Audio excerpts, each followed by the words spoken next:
Esta mañana también les damos la bienvenida. Pablo escribió en el libro de Filipenses capítulo 1, verso 29, porque a vosotros, dice, les es concedido a causa de Cristo, no solo que creáis en Él, sino también que padezcáis por Él. Se nos ha concedido creer en Él. ¡Qué bendición! ¡Qué bendición que podamos creer! Si tú crees en el Señor esta mañana es porque el Señor ha tenido misericordia y te ha dado gracia para creer. Me llama mucho la atención eso que nos es concedido. ¿Quién nos los concedió? El Señor mismo. Él nos dio la gracia para creer. Por eso no tenemos nada de qué jactarnos. Esta mañana el Señor te ha concedido que estés presente para escuchar de su palabra. Y quiero orar a Dios que el Señor nos guíe esta mañana a través de su palabra. Padre, en el nombre de Jesús te doy gracias, Señor, por el privilegio que nos has concedido a nosotros que te conocemos y que tú nos has conocido a nosotros de creer en Cristo. Gracias por esa bendición, porque no es una cosa humana, no es algo que nosotros hemos alcanzado por nosotros mismos, sino es algo que tú nos has concedido por gracia. Creer en tu Hijo.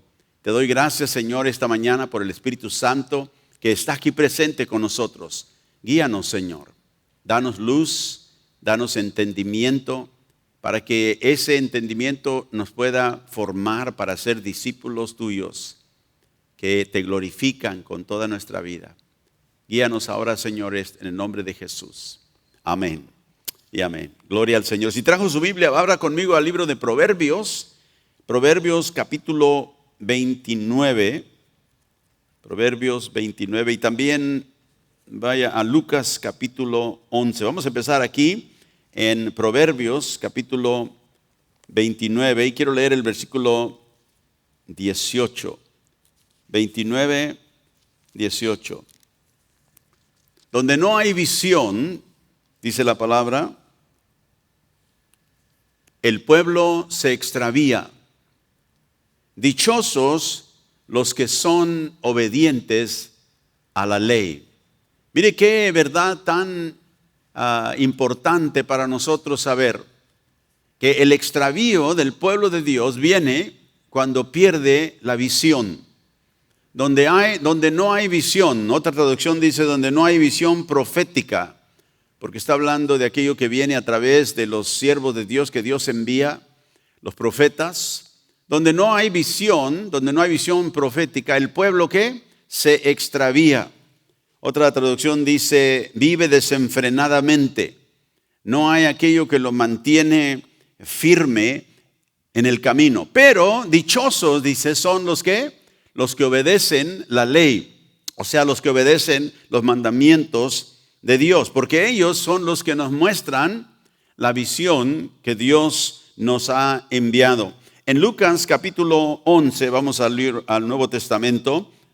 Lucas 11, el Señor dijo algo acerca de la importancia de la visión, o sea, la importancia de poder ver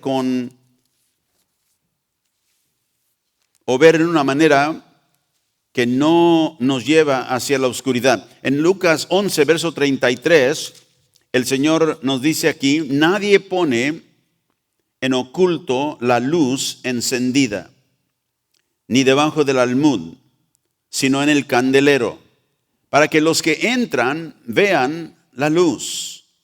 La lámpara del cuerpo es el ojo, pero cuando tu ojo es bueno, también todo tu cuerpo está lleno de luz. Pero cuando tu ojo es maligno, también tu cuerpo está en tinieblas. Mira pues, no suceda que la luz que en ti hay sea tinieblas.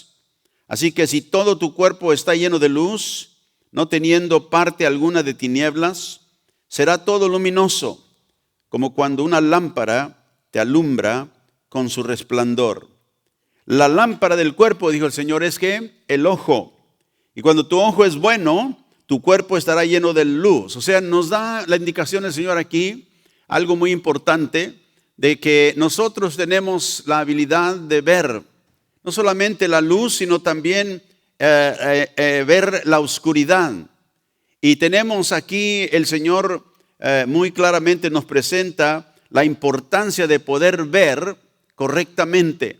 Porque si no, dice, si nuestro ojo es maligno, todo nuestro cuerpo estará en tinieblas.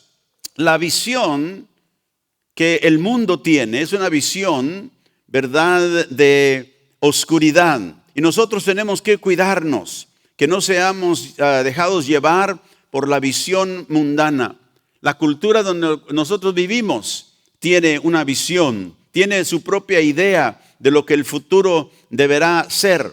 La Biblia nos llama a que no seamos conformados a este siglo, a la cultura de este siglo. ¿Por qué? Porque toda la visión del mundo al final termina en muerte absolutamente.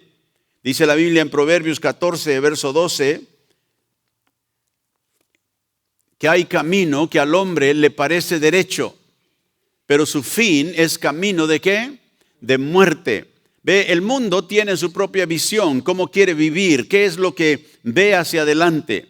Especialmente en el año nuevo, ¿verdad? El mundo y la gente tiene por costumbre hacer, ¿verdad?, ciertas propuestas para su propia vida, ¿verdad? Voy a hacer esto, voy a hacerlo, voy a cambiar esto, voy a cambiar lo otro, y marcan su propia visión. Pero nosotros tenemos que cuidarnos. La Biblia muy claramente nos advierte que nos guardemos de que no seamos conformados a la cultura, que no seamos conformados a este siglo, que no seamos llevados por la visión que el mundo tiene, porque como digo, la visión mundana siempre termina en muerte, siempre termina en la oscuridad. Por eso Jesús dijo, cuídate que tu ojo no sea maligno, que no sea desviado ¿de qué? De la ley de Dios, porque cuando el pueblo vive sin visión profética, se desenfrena, vive desenfrenadamente, vive sin realmente guardarse en esa visión que Dios nos ha dado.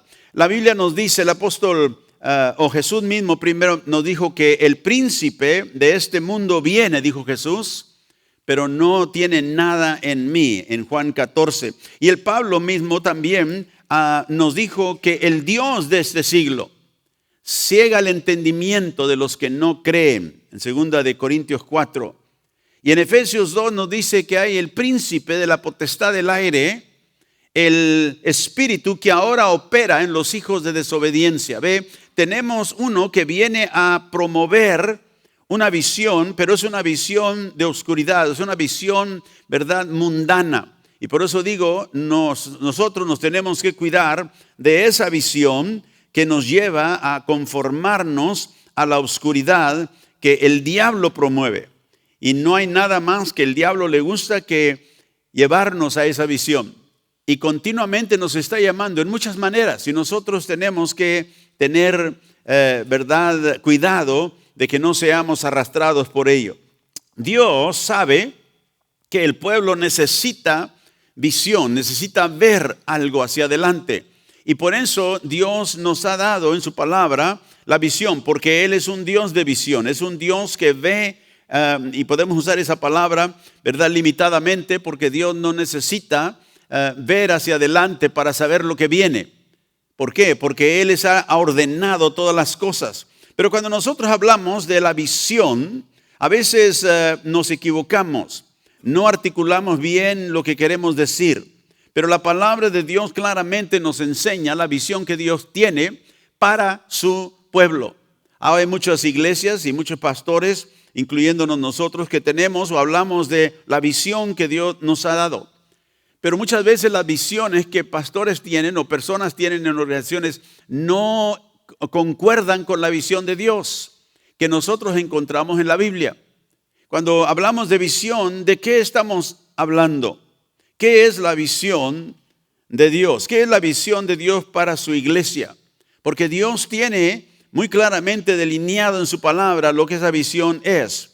Cuando nosotros hablamos de la palabra visión, tenemos otras palabras que usamos como televisión, ¿verdad? O visionario o visuales. Hablamos de esa visión que habla de algo que se puede ver, de algo que podemos nosotros ver. Pero cuando Dios ve hacia el futuro y ve todo lo que Él ha planeado, ¿qué es lo que Dios ve cuando ve a su pueblo en la historia viviendo su vida. Yo quiero que vaya conmigo al libro de Génesis, el capítulo 17, y quiero que veamos algo aquí en el mero principio, el libro de principios, el libro de Génesis, cuando Dios se acercó a un hombre llamado Abraham y le dice a Abraham, le da promesas. En Génesis 17, verso 4, el Señor le dice a Abraham, que ya tenía 99 años, hombre, nos dice el versículo 1, que el Señor se le apareció y le dijo, yo soy el Dios Todopoderoso. En versículo 1, anda delante de mí y sé perfecto. Pero en versículo 4 le da promesas y le dice, he aquí, mi pacto es contigo y serás padre de muchedumbre de gentes. Note, esa es una declaración del futuro. ¿Y quién de nosotros podemos decir que el futuro está garantizado? Nadie. Pero Dios sí puede porque Él ordena el futuro. No solamente lo declara, Él lo ordena. Y aquí le dice a Abraham, serás padre de muchedumbre de gentes. O sea, no te vas a morir, ¿verdad, joven? Porque Él iba a ser padre de muchas gentes. Dios lo declaró. Y luego en el versículo 5 dice, y no se llamará más tu nombre Abraham, sino que será tu nombre Abraham, porque te he puesto por padre de muchedumbre de gentes. Note, no te voy a poner, te he puesto. Es algo, Dios habla en maneras que a veces nosotros nos sorprende. La Biblia dice en Romanos, creo es el capítulo 4, que Dios habla o dice las cosas, declara las cosas que no son como si fueran. Y aquí, y Pablo se estaba refiriendo a este tiempo en la vida de Abraham. Dios le dijo, te he puesto, no te voy a poner, te he puesto. ¿Cómo puede hablar Dios con tanta seguridad, verdad? Que nosotros diríamos, ¿y qué si no se cumple? Se va a cumplir porque Dios lo ha ordenado. Su palabra, ¿verdad? Rige, su palabra gobierna sobre todas las cosas. Y le dijo, yo te he puesto por padre de muchedumbre de gentes. Verso 6, te multiplicaré en gran manera y haré naciones de ti y reyes saldrán de ti. Note otra vez, Dios está declarando hacia el futuro y ordenando la vida de Abraham. Y le está diciendo, esto es lo que va a suceder.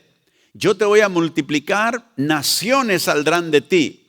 Esa es una profecía, una palabra, ¿verdad?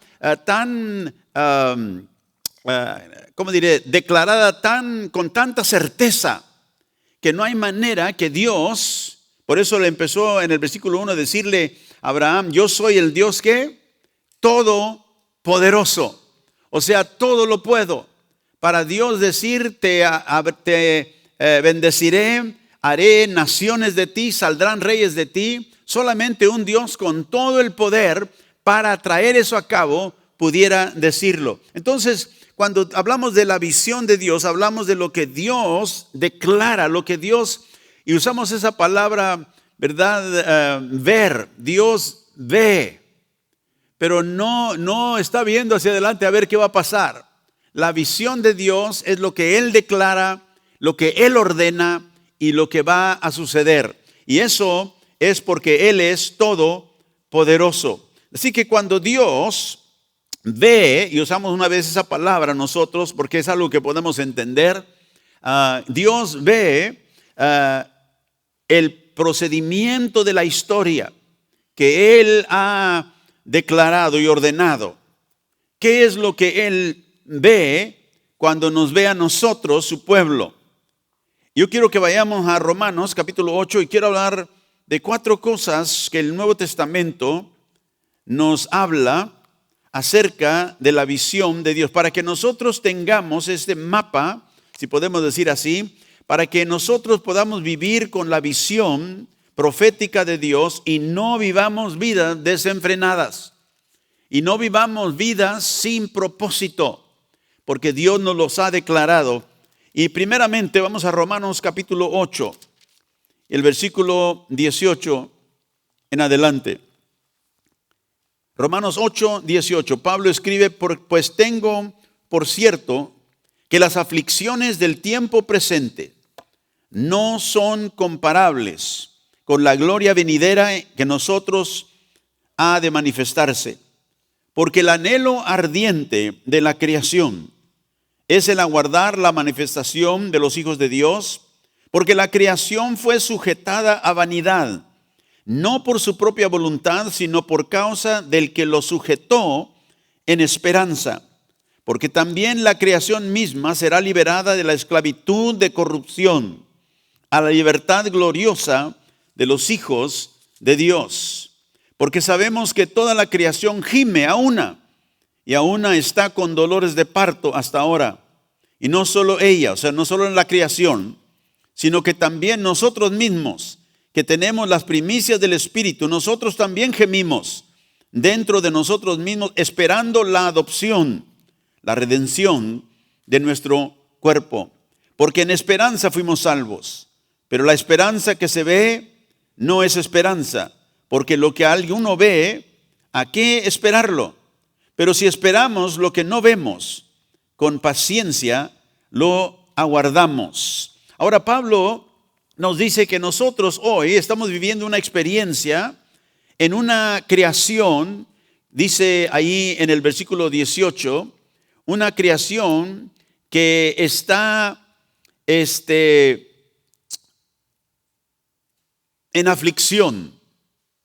Estamos, dice nosotros, en ciertas aflicciones del tiempo presente. No se van a comparar con la gloria que viene. Pero nos está diciendo, ahora estamos viviendo en medio de un mundo caído, en una creación que gime. ¿Ve? Esta es nuestra experiencia en el momento. Pero ¿qué es lo que Dios ve para nosotros en medio de todas estas cosas? ¿Acaso Dios nos ve y dice, ay, pobrecito de mis hijos? No, porque Dios tiene una visión para su pueblo que se va a cumplir y se está cumpliendo.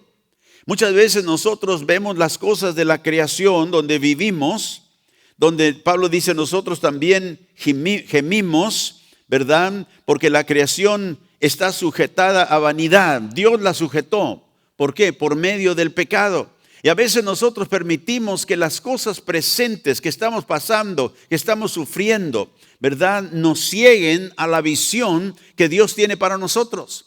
Y por lo tanto, desechamos la palabra de Dios y empezamos a vivir desenfrenadamente, sin propósito y sin visión.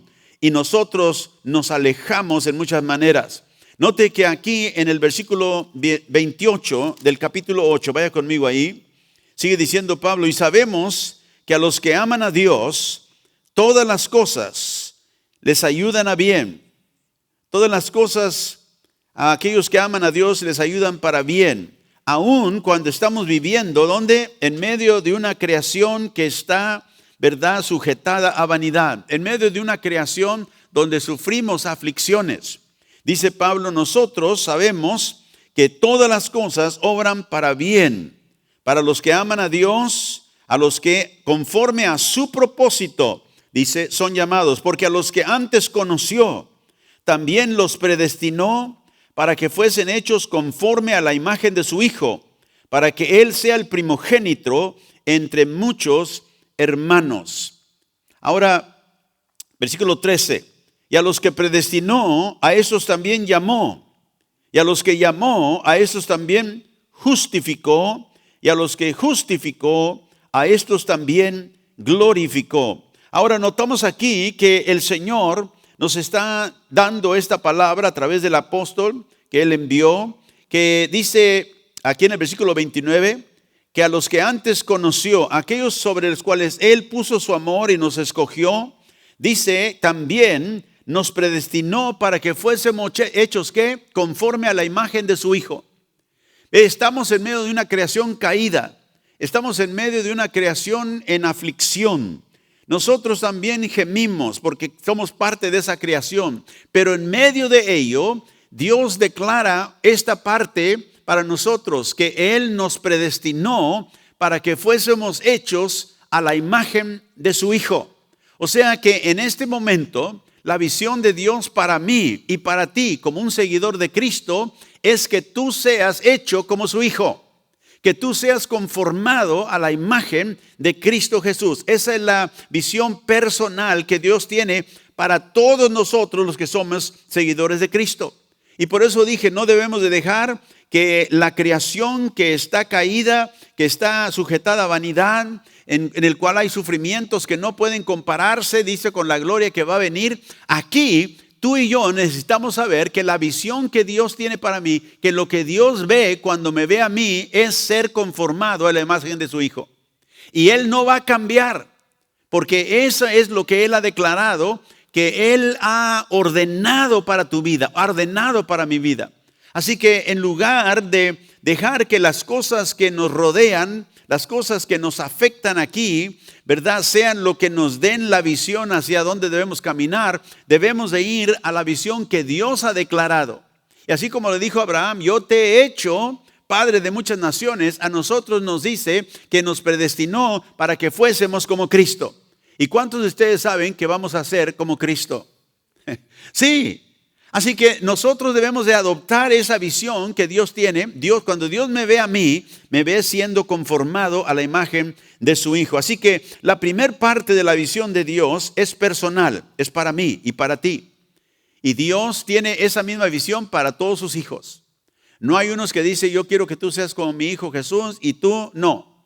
No, si somos salvos, Dios nos ha llamado a ser conformados a la imagen de su Hijo. En Lucas capítulo 6 y verso 40, Jesús dijo, el discípulo no es superior a su maestro, mas todo el que fuere perfeccionado será como su maestro. ¿Y quién es nuestro maestro? Es Jesucristo. Ve, nosotros como discípulos de Él, dice, cuando somos nosotros perfeccionados o cuando somos nosotros madurados, cuando crecemos en nuestra vida espiritual, vamos a ser como nuestro maestro. Esa es la meta, eso es lo que Dios ve cuando ve a sus hijos. Todo discípulo no es superior a su maestro, mas todo el que fuere perfeccionado, el que fuere madurado en ese caminar con el Señor, será como Cristo, será como su maestro. En Mateo 10, verso 25, otra vez el Señor dice, bástate al discípulo ser como su maestro y al siervo como su Señor. ¿Ve? Nosotros hemos sido llamados a ser conformados a la imagen de Jesús. Y quizá alguien diga, pastor, pero ¿cómo vamos a ser como Jesús? ¿Y cómo se ve eso? Bueno, la Escritura también nos habla de ello. Primero debemos de ser como nuestro maestro en palabra, lo que hablamos, lo que decimos. En 1 de Pedro 4 y verso 11, la Biblia dice, si alguno hable conforme a ¿qué?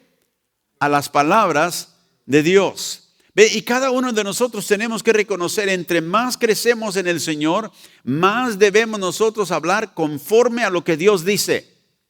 ¿Por qué? Porque el Padre me está conformando a la imagen de Jesús. Y Cristo siempre habló lo que Él recibió del Padre. Si alguno ministra, dice, ministre conforme al poder que Dios da, para que en todo, ¿qué? Sea Dios glorificado por Jesucristo, a quien pertenece la gloria y el imperio por los siglos de los siglos. Amén. Así que hemos sido llamados a ser conformados a la imagen de Jesús en nuestras palabras. Y quizá de eso debe de cambiar muchas de las maneras en que hablamos. Porque a veces hablamos más tonterías que palabra de Dios. Aleluya. Y Jesús nunca habló de eso. Él siempre guardó su palabra. De tanto que nos dijo que por nuestras palabras seremos juzgados y nuestras palabras seremos condenados. Y luego en Juan capítulo 12, vemos a Jesús, nos dice que Él no habla. Juan 12, 49, por favor. Porque yo no he hablado por mi propia cuenta, dijo Cristo. El Padre que me envió, Él me dio mandamiento de lo que he de decir y de lo que he de hablar. ¿Ve? Y luego el versículo 50 dice, y sé que su mandamiento es vida eterna. Así pues, lo que yo hablo, lo hablo como el Padre me lo ha dicho. ¿Ve? Dios nos ha llamado a ser conformados a la imagen de Jesús en nuestra palabra, pero también en nuestro pensamiento. ¿Cómo pensamos? el Señor dijo en Hebreos 10:9, he venido para hacer tu voluntad. Vengo para hacer, ¿qué? Tu voluntad. Y ese siempre era el pensamiento de Cristo. ¿Qué es lo que va a agradar a Dios? ¿Qué es lo que va a agradar a mi Padre? Y por tercero, es conformado a Jesús en palabra, en pensamiento, pero también en hecho o en obra. En Juan 5:19, el Señor dice, de cierto os digo, no puede el Hijo hacer nada por sí mismo, sino lo que ve hacer al Padre. Note, lo que ve hacer al Padre, porque todo lo que el Padre hace, también lo hace el Hijo. Ve, en la obra que Jesús hacía, siempre se guardaba de que hiciera lo que agradaba al Padre. Así que Dios nos está conformando a nosotros para ser igual a Jesús en nuestras palabras, nuestros pensamientos y también en lo que hacemos, porque eso es lo que agrada a Dios. En Lucas capítulo 6, el Señor dio una enseñanza acerca de que nosotros debemos de ser como nuestro Padre Celestial. Y note lo que dice aquí. Si amas a los que te aman, ¿qué mérito tienes? Porque también los pecadores aman a los que los aman. Verso 33. Y si hacéis bien a los que hacen bien, ¿qué mérito tienes? Porque también los pecadores hacen lo mismo. Y si prestas a aquellos de quienes esperas recibir, ¿qué mérito tienes? Porque también los pecadores prestan a los pecadores para recibir otro tanto. Amad pues, dice el Señor, a vuestros enemigos, y haced bien, y prestad, no esperando de ello nada, y será vuestro galardón grande, y seréis, ¿qué? Hijos del Altísimo.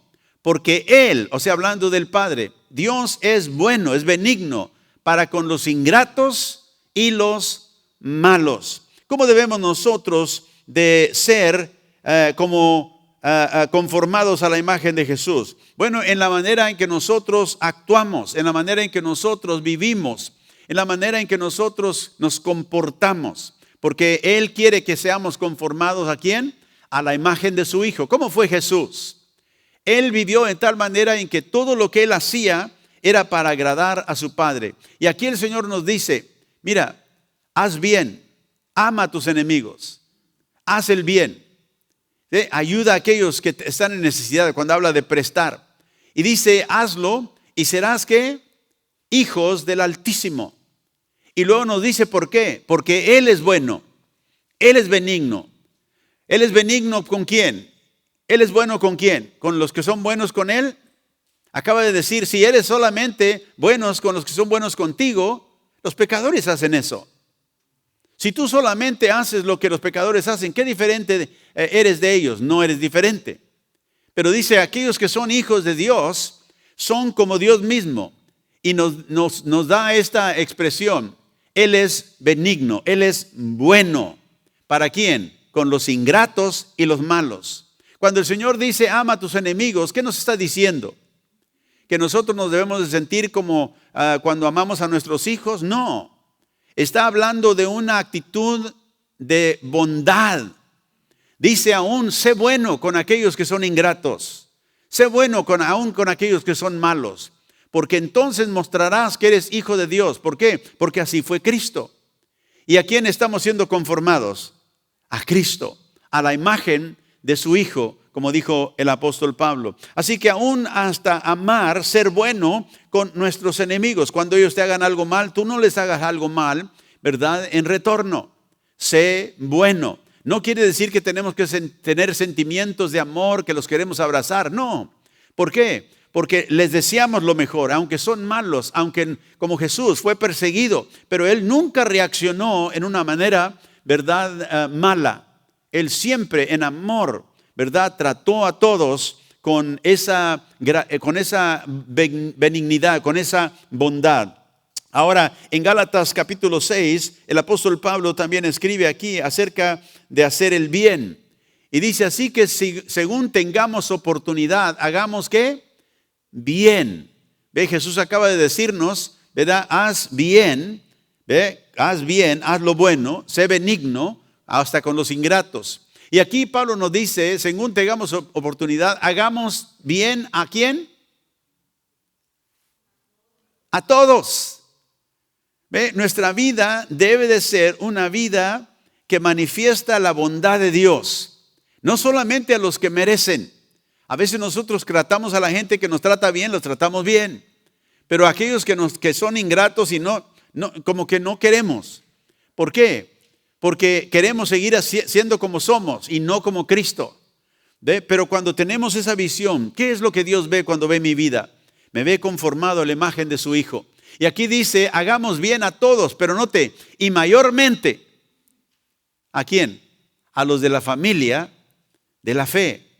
¿Ve? Hagamos bien a todos, pero mayormente a los que conocen al Señor, a los que son también de nuestra familia de la fe. Sí, Dios ha ordenado que nosotros seamos conformados a la imagen de su Hijo Jesucristo. Eso es lo que Dios ve. Esta es la visión personal que Dios tiene para ti. Cuando Dios ve tu vida, Él no te ve como eras.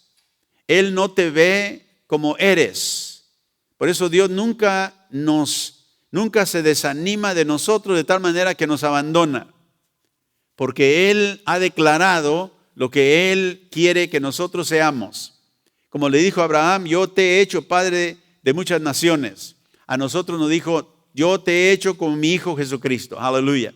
Y quizá todavía carecemos en muchas maneras, pero ¿sabe qué? La visión que Dios tiene de mí es que yo sea como Cristo. Y eso me ayuda, me impulsa para seguir adelante. A veces me desanimo con mí mismo, pero tengo que poner mi mirada en Él. Pero Señor, si solamente por tu gracia yo puedo ser como tú dices que yo debo ser como tu Hijo.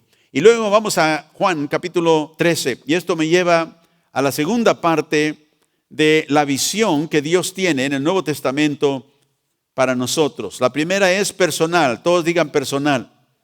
Esa es la visión que Dios tiene personal de mí. Cuando Él me ve conformado a la imagen de su Hijo Jesucristo. Y por eso Él está trabajando conmigo todos los días. Por eso Él puso su Espíritu en mí, para que por medio del Espíritu Santo el proceso de santificación esté en operación en mí. En Juan capítulo 13 encontramos la segunda parte de la visión que Dios tiene para su pueblo. Veamos aquí en Juan 13, verso 34.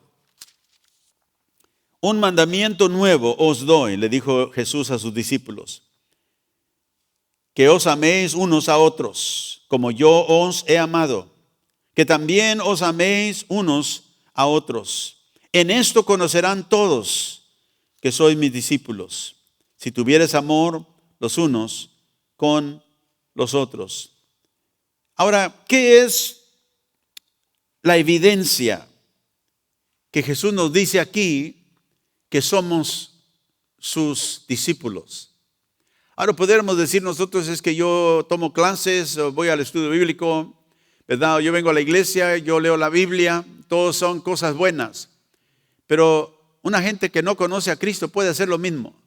Puede tener una Biblia en su casa y leerla, puede venir a la iglesia, pero no ser realmente un seguidor comprometido con Cristo. ¿Qué es lo que Jesús dijo es la evidencia de que todos verán que son mis discípulos? Dijo, si tienes amor, o si tienen amor los unos con los otros. Y el Señor nos dio, no una sugerencia, no dijo yo sugiero que se amen. Nos dio ¿qué? Un mandamiento. ¿Ve? No es una opción, es un mandato que tenemos del Señor. Así que cuando Dios nos ve a nosotros, y ahora estoy hablando de la visión corporativa de Dios. No, Dios tiene una visión personal para mí y para ti personalmente, que seas como Cristo en todo. Pero tiene una visión también cuando Dios ve a su pueblo. ¿Qué es lo que ve? Ve un pueblo comprometido, ¿verdad?, en el amor pactado, el amor de pacto entre los hermanos que componen la familia de Dios. Ve, todos nosotros, por eso Pablo dijo, haz el bien especialmente a la familia de la fe. Así que nosotros hemos sido llamados por Jesús aquí por mandamiento que nosotros debemos amarnos los unos a los otros. No hay otra sugerencia que Dios nos da. Si quieres, si puedes, si acaso no tienes inconveniente amar a tu hermano, ámalo. No, nos dijo, esta es la evidencia que ustedes me pertenecen a mí. Y no solamente yo veo eso, sino el mundo lo verá. ¿Por qué es que Dios quiere que nosotros nos comprometamos en un amor, y digo de pacto, porque la Biblia habla de pactos?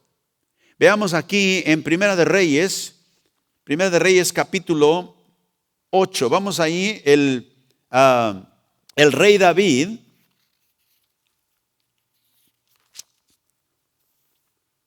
en Primera de Reyes capítulo 8, verso 21, empezamos aquí.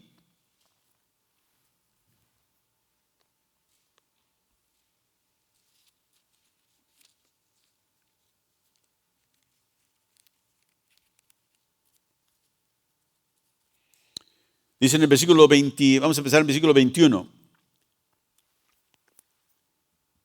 Y Salomón aquí está diciendo, he puesto en ella lugar para el arca. Hablando de el arca, ¿verdad?, del pacto.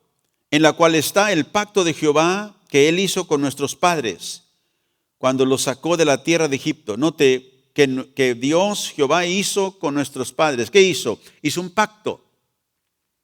Y dice, luego se puso Salomón delante del altar de Jehová, en presencia de toda la congregación de Israel, y extendió sus manos al cielo.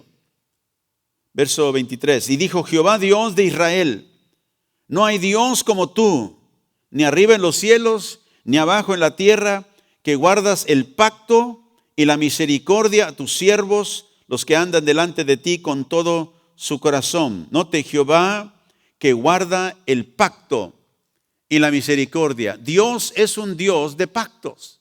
Dios es un Dios que no solamente hace pactos, sino que los guarda. Versículo 25 dice, ahora pues Jehová Dios de Israel, cumple a tu siervo David, mi padre, lo que prometiste, diciendo, no te faltará varón delante de mí que se siente en el trono de Israel, con tal que tus hijos guarden mi camino y anden delante de mí, como tú has andado delante de mí.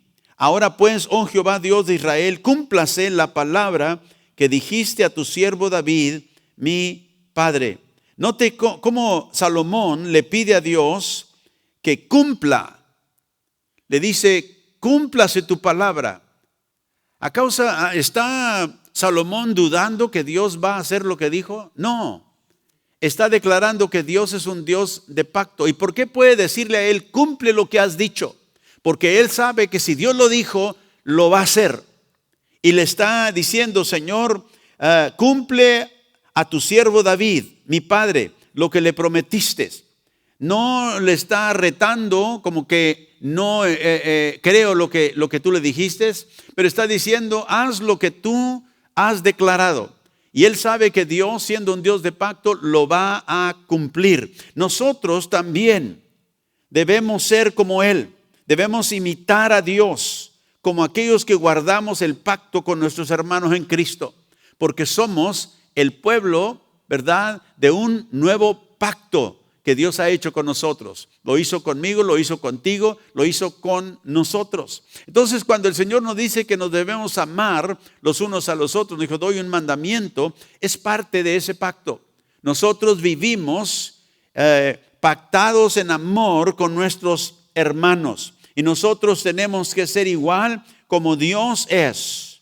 Hay muchas personas hoy en día, muchos creyentes, que no tienen entendimiento de la fidelidad o fidelidad más bien al pacto que Dios nos ha hecho. Y por eso nosotros muchas veces no tomamos seriamente esta parte de nuestra responsabilidad.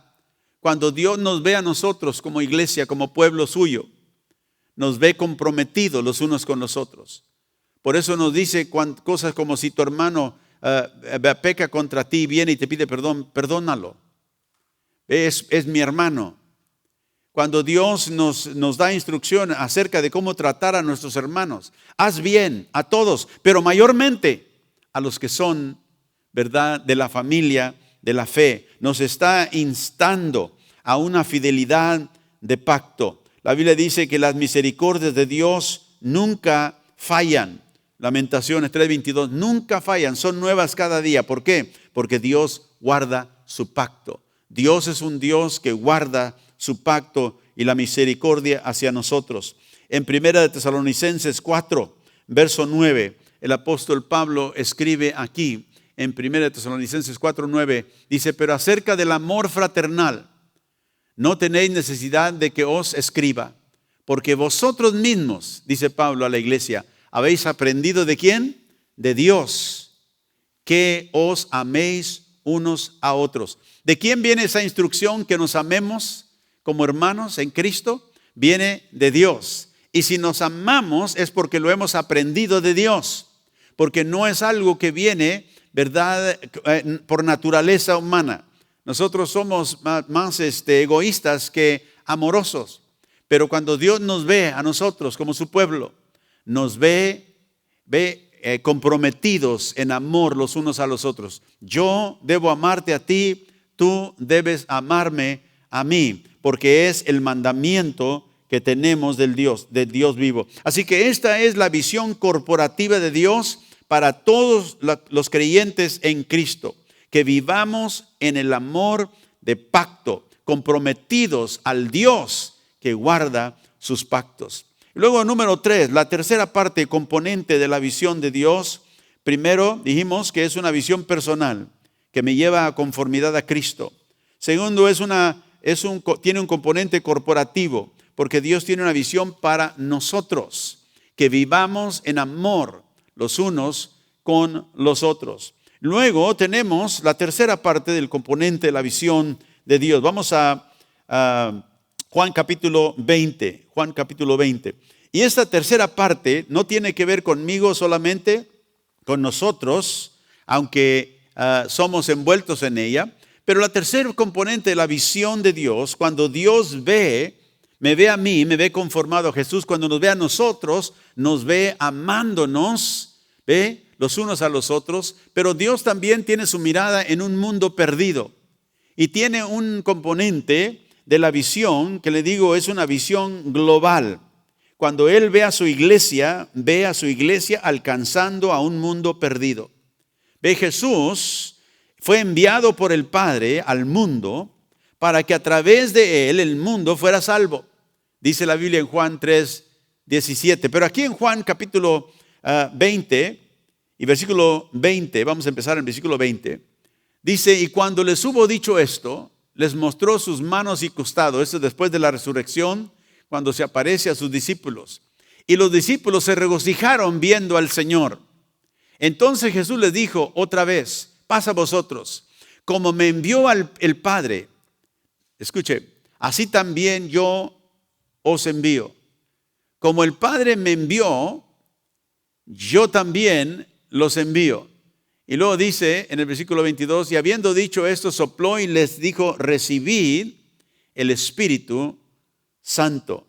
Y vemos aquí Jesús nos dice que así como el Padre lo envió a Él, nosotros ahora somos enviados. ¿Y a qué fue enviado Jesús? Vino para salvar a un mundo pecador. Y el Señor ahora, viendo a su iglesia, nos ve ¿qué? Saliendo y dando testimonio de su Hijo, que vino a salvar al mundo que estaba en la oscuridad. En Juan capítulo 18, verso 37, Jesús una vez más nos dice por qué Él vino al mundo, por qué el Padre lo envió. Y le dice aquí delante de Pilato, donde Pilato le dice, ¿tú eres rey? Jesús le dijo, ¿tú dices que yo soy rey? Yo para esto he nacido. Note, si usted en algún tiempo se pregunta, ¿por qué nació Cristo? ¿Por qué vino a la tierra? Aquí el Señor nos dice, y para esto he venido al mundo, para dar testimonio a la verdad. Para dar testimonio a la verdad, o sea, la verdad de Dios. Para que todo aquel que es de la verdad, oiga mi voz. Nosotros hemos oído la voz de Dios porque Dios nos llamó y nos escogió y nosotros se nos dio, como dije al principio, se nos concedió el privilegio de creer en Él. Aleluya. Así que nosotros tenemos esta responsabilidad porque así como Dios envió a Cristo, nos envía a nosotros para dar testimonio de la verdad. ¿Qué testimonio damos nosotros ahora como iglesia? El testimonio del Evangelio.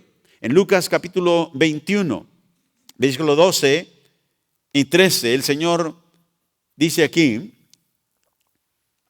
pero antes de todas estas cosas, le dijo a sus discípulos, echarán mano a ustedes y los perseguirán y los entregarán a las sinagogas y a las cárceles. Y seréis llevados ante reyes y ante gobernadores por causa de ¿qué?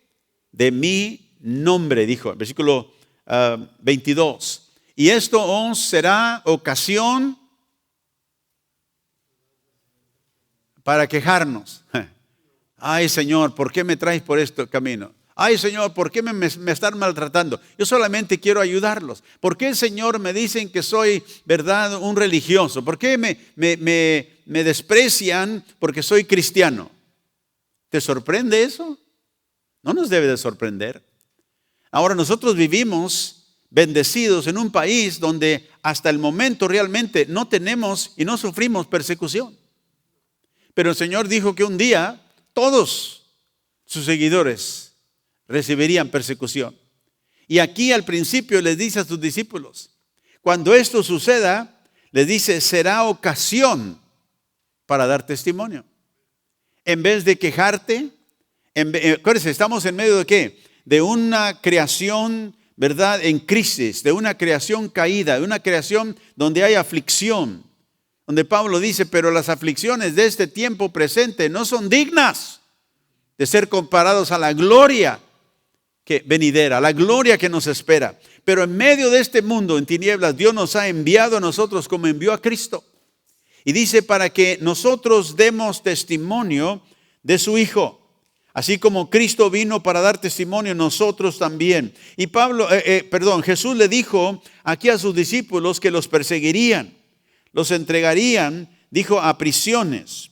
En las sinagogas los perseguirían, los traerían delante de reyes, de gobernadores por su nombre. Pero sería una ocasión, sería una oportunidad para dar testimonio. Y cuando Dios ve a su iglesia, nos ve llevando adelante el mensaje. Por eso no tenemos excusa, no tenemos nosotros ninguna razón por la cual no podemos obedecerlo. Y mucho más viviendo en este país. ¿Sabe usted que nosotros aquí, en los Estados Unidos, tenemos más libertad que muchos otros países del mundo donde se predica el Evangelio? Estaba hablando con el pastor en India. Me decía, ahí donde ellos están, la religión predominante es la religión hindú. Y los hindúes no quieren a los cristianos. Los golpean. Inclusive me mostró fotos de algunos pastores que los mataron porque predicaban el Evangelio. Y se atrevieron a predicar. ¿Por qué? Porque es el mandamiento que Dios nos dio. Porque cuando Dios ve a su iglesia es lo que nos ve haciendo.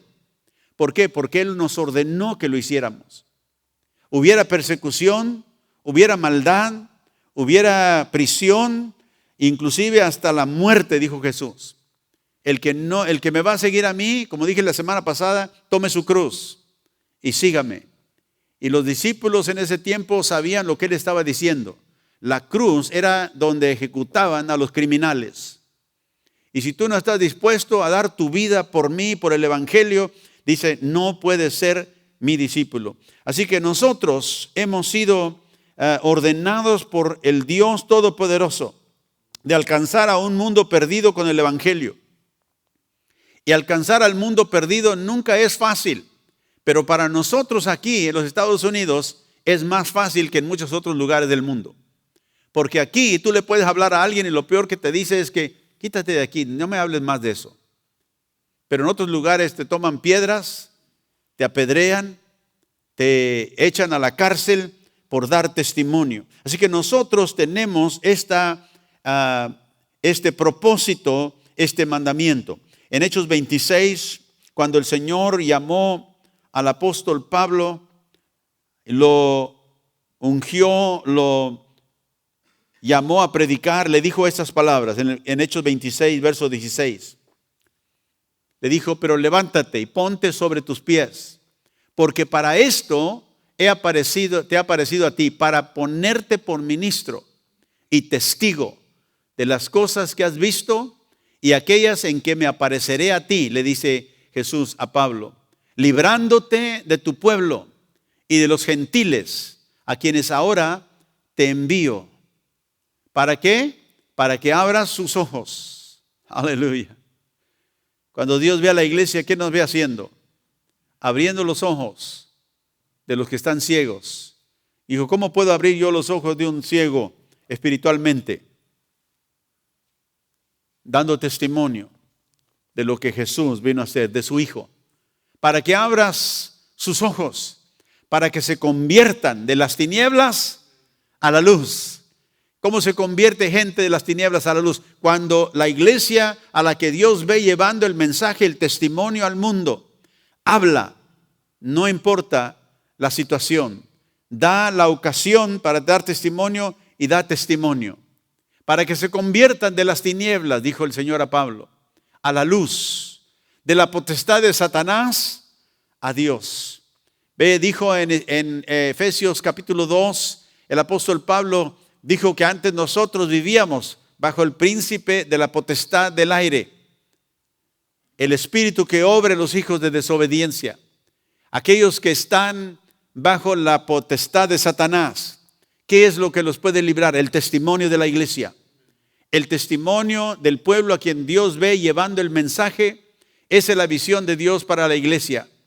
No es solamente que nos juntamos y nos sintamos bien y cantemos y que nos sintamos bonito, es que nosotros hablemos la palabra y el testimonio de Jesucristo, para que los ojos de los incrédulos se abran, para que se conviertan de las tinieblas y de la potestad de Satanás a Dios, así como tú y yo un día nos convertimos. Y dice, y para que también reciban ¿qué? Por la fe que es en mí, el perdón de pecados.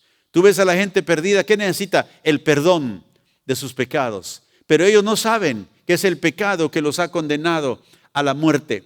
Pero Jesús vino para sacarte de esa condición, para que ellos reciban perdón de pecados y no solamente eso, sino una herencia, aleluya, entre los santificados. Pablo habla de esa herencia en Efesios capítulo 1.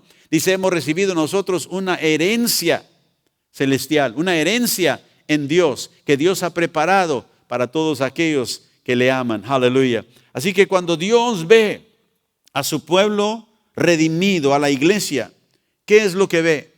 Nos ve como iglesia alcanzando a un mundo perdido. Por eso parte de nuestra visión que tenemos escrita es llevando el evangelio al mundo para que se conviertan, para que ellos puedan conocer al Salvador que nos ha salvado a nosotros también. Es nuestro testimonio de Cristo que Dios ha ordenado. Acuérdense que dice que lo que Dios ve no lo ve porque está esperando que suceda. Él lo ha ordenado.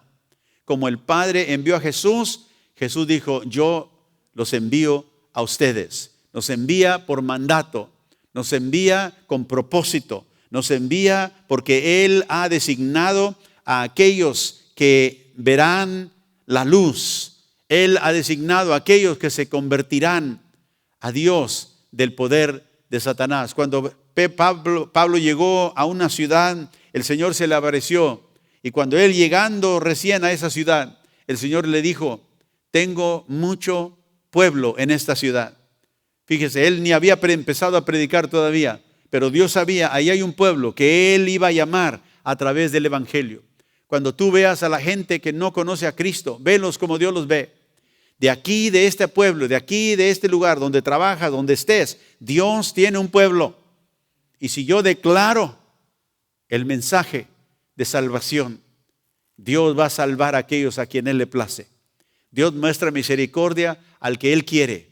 Dios muestra compasión al que Él quiere. Tú no sabes quiénes son, pero Dios sí sabe. Y por eso nos dice a nosotros como iglesia, ve y predica el mensaje de Cristo y la salvación. Y por último, la componente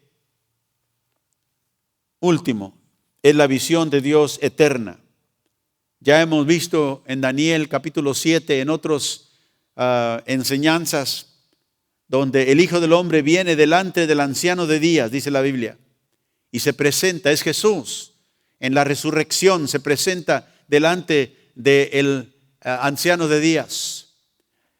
Daniel lo vio por visión y dice la Biblia que le fue dado a él un dominio, le fue dado gloria y le fue dado un reino sobre el cual él reinará para siempre. En Apocalipsis 11, verso 15, la Biblia dice que el séptimo ángel tocó una trompeta y hubo grandes voces en el cielo que decían: los reinos del mundo han venido a ser de nuestro Señor y de su Cristo. Aleluya.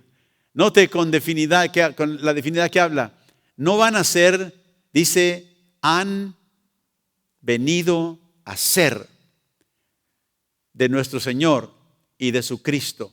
Y Él reinará por los siglos de los siglos. Y hermano, tú y yo, a quien Dios nos ha dado ese privilegio de creer en Él, estaremos como súbitos de este reino. Estaremos bajo Jesucristo, que va a reinar con dominio y autoridad y gloria para siempre. Nosotros reinaremos con Él. Esta es la visión eterna. Esto es lo que Dios ve cuando ve hacia el final, a la consumación de las edades.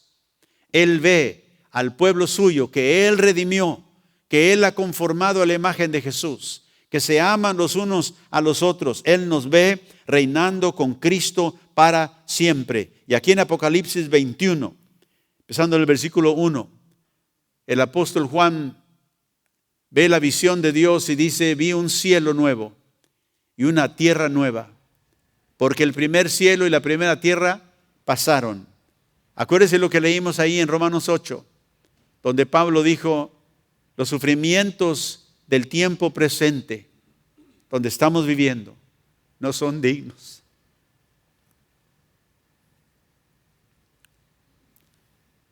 de compararse con la gloria que ha de venir. Y Juan escribe: vi un cielo nuevo, vi una tierra nueva. El primer cielo y la primera tierra pasaron. Jesús dijo: el cielo y tierra pasará, mas mi palabra no pasará jamás. El mar ya no existía más. Y yo, Juan, vi la santa ciudad, la nueva Jerusalén, descender del cielo de Dios, dispuesta como una esposa ataviada para su marido. ¿Quién es esa ciudad nueva? ¿Quién es esa nueva? Es la iglesia, el pueblo de Dios. Y oí una gran voz del cielo que decía: aquí el tabernáculo de Dios con los hombres, y Él morará con ellos, y ellos serán su pueblo, y Dios mismo estará con ellos como su Dios. Enjugará toda lágrima de los ojos de ellos, y no habrá más muerte, ni habrá más llanto, ni clamor, ni dolor, porque las primeras cosas que dijo pasaron. ¿Sabe cuando Pablo escribe ahí en 2 de Corintios 5? Cuando Dios nos hace nuevas criaturas, ¿qué dice? Las cosas viejas pasaron, y aquí todas son hechas nuevas. Y dice, sigue diciendo aquí en el versículo 5: y Él, el que estaba sentado en el trono, dijo: he aquí, yo hago nuevas todas las cosas.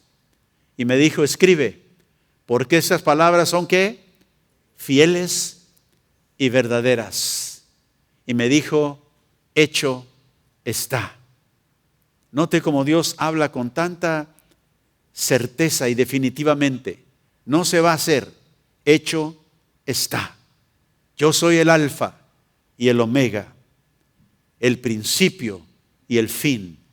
Y el que tuviere sed, yo le daré gratuitamente de la fuente del agua de la vida. Versículo 7.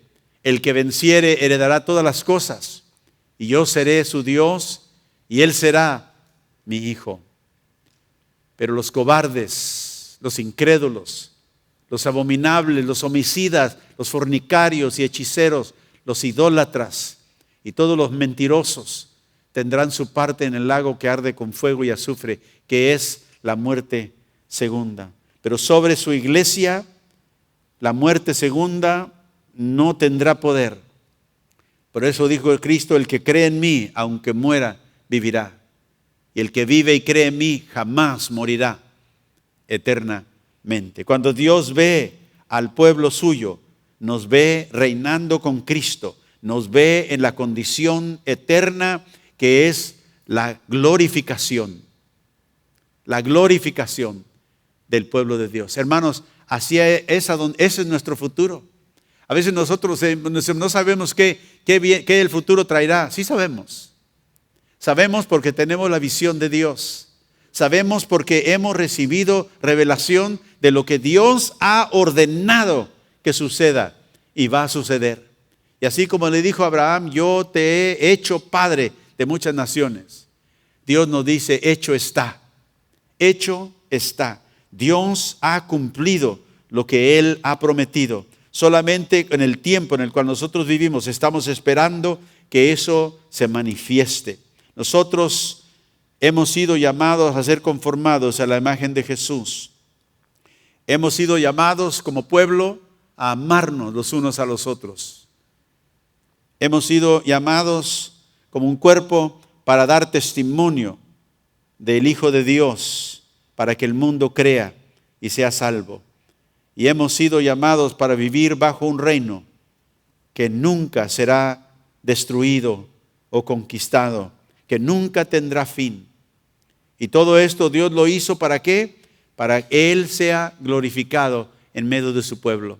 Miren lo que dice segunda de Tesalonicenses, capítulo 1, verso 11 y 12. Por lo cual Pablo dijo a sí mismo, oramos siempre por vosotros, para que nuestro Dios os tenga por dignos de su llamamiento y cumpla todo propósito de bondad y toda obra de fe con su poder, para que el nombre de nuestro Señor Jesucristo sea glorificado en vosotros y vosotros en Él, por la gracia de nuestro Dios y nuestro Señor Jesucristo. Dios hizo todo esto, Dios declaró esto, Dios ordenó su visión para nosotros y nos la reveló en su palabra, para que en medio de este mundo caído nosotros pudiésemos vivir una vida que agrada a Él, porque tenemos claramente la visión profética. ¿Qué es lo que Dios nos ha llamado a hacer? Para que nosotros no vivamos sin visión y vivamos desenfrenadamente. Cuando hablamos de visión, estamos hablando de lo que Dios nos dice que el futuro será. Y Él es fiel, como hemos leído en su palabra, para cumplir todo lo que Él ha dicho que vendrá. ¿Por qué? Porque Él ordena todo en nuestra vida y lo ordena para su gloria. Así que, hermanos, si no estamos creciendo en conformidad a Cristo en toda nuestra vida, no estamos cumpliendo la visión de Dios. No importa qué tan espiritual nos sintamos. Si nosotros no estamos creciendo y viviendo nuestro compromiso en amor por nuestros hermanos, no importa qué tan grande sea nuestra iglesia o qué tan grande pensemos que es, no estamos cumpliendo el propósito y la visión que Dios tiene para su familia, para su iglesia. Si nosotros no estamos alcanzando a los perdidos con el mensaje de las buenas nuevas en Cristo Jesús, no estamos cumpliendo la visión de Dios, no importa qué tantos programas religiosos hermosos tengamos. Y Dios ha hecho esto y nos ha dado esa visión para que vivamos una vida para su gloria. Yo te voy a pedir que te pongas de pie conmigo esta mañana y pidamos a Dios que Él nos mantenga en su camino para cumplir su visión este año nuevo que empezamos. Y te pido que te unas conmigo.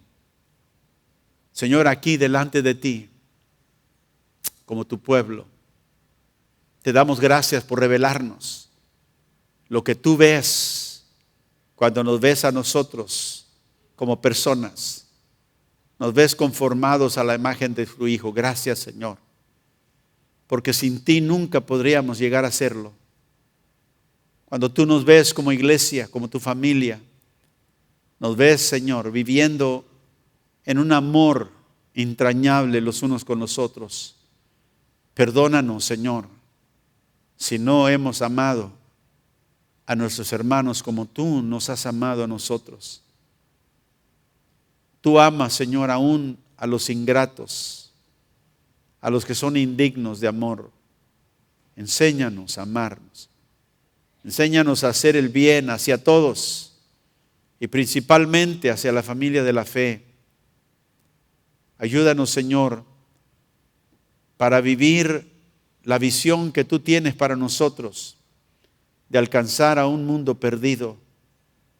Ayúdanos, Señor, para no hacer un lado la comisión que tú nos has dado, porque tenemos excusas, porque el mundo ha captivado nuestra atención en otras cosas. Perdónanos, Señor, y danos valor, unción y fe para hablar tu palabra este año, más que la que hemos compartido el año pasado. Y gracias, Señor, porque has preparado un futuro para nosotros de gloria. Y nos has dado, Señor, el privilegio de heredar la gloria de tu Hijo. Y bajo su reinado viviremos como tus súbditos, sometidos a ti por la eternidad, un Dios bueno y poderoso. Gracias que un día quitarás toda lágrima, que quitarás todo dolor, la muerte la eliminarás para siempre. Te damos gracias porque has preparado, Señor, un futuro para tu pueblo que no se puede comparar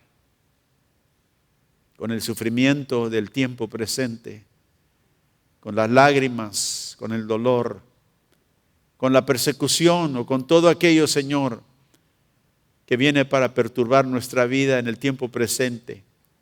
Gracias, porque aún en este tiempo tú nos ves, Señor, como tus siervos, haciendo tu obra para que en toda nuestra vida tú seas glorificado en todo y por todo. Ayúdanos como iglesia este año, Señor, para extendernos en este lugar y en el lugar hacia donde tú nos dirijas, para que tu reino crezca, para que aquellos a quien tú has designado llamar de las tinieblas a la luz puedan venir, Señor, a esa bendición para heredar, Señor, esa herencia que tú has preparado para los que te aman. Gracias, Señor, por estremecer nuestro corazón, nuestra alma, y decir, Señor, despiértame. Si he estado dormido o he estado en apatía espiritual, y llévame, Señor, prepárame para hacerte un vaso digno de honra para tu nombre. En el nombre de Jesús te pedimos esto y te damos toda la gloria y toda la honra. En el nombre de Jesús.